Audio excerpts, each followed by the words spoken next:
Hello दोस्तों, मैं YouTube channel पर में आपका स्वागत है। SK electrical and electronics channel पे मैं यहाँ पे एक एलईडी ख़राब जो है बल्ब है उसको मल्टीमीटर की सहायता से रिपेयर करने की कोशिश करता हूँ। यहाँ पे मैं एक सिंपल वे बताता हूँ। मल्टीमीटर को पहले एक कंटिन्यूटी मोड पे सेलेक्ट कर लेंगे, जैसे आप वीडियो में देख रहे हैं। ये बहुत ही आसान तरीका है और सिंपल तरीका है।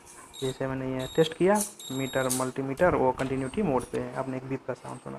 अब मैं एलईडी के प्रत्येक एलईडी को टेस्ट करूंगा, दोनों नोड पे लगा के प्लस माइनस पे। जैसे आप देख रहे हैं ये ग्लो कर रहा है, इसका मतलब वो एलईडी ओके है। ये एलईडी भी ओके है।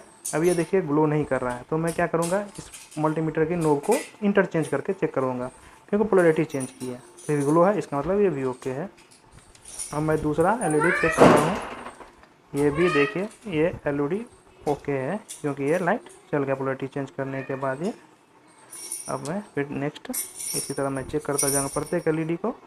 यहाँ पे शायद नहीं जल रहा है, मैंने एलईडी को प्रूफ चेंज करके भी चेक कर लिया, ये नहीं जला, इसका मतलब ये फॉल्टी है। अब मैं इसे एलईडी को निकाल दूंगा और एक सोल्डिंग आयरन से इसे शॉर्ट कर दूंगा दोनों इंड को, जिससे मेरा पाथ क्या हो जाए, ये कंटिन्यूटी में बना रहे, मतलब पाथ कंटिन्यू सर्किट कंटिन्यू हो जाए, जिसे आप बड़ी आसानी से कर सकते हैं।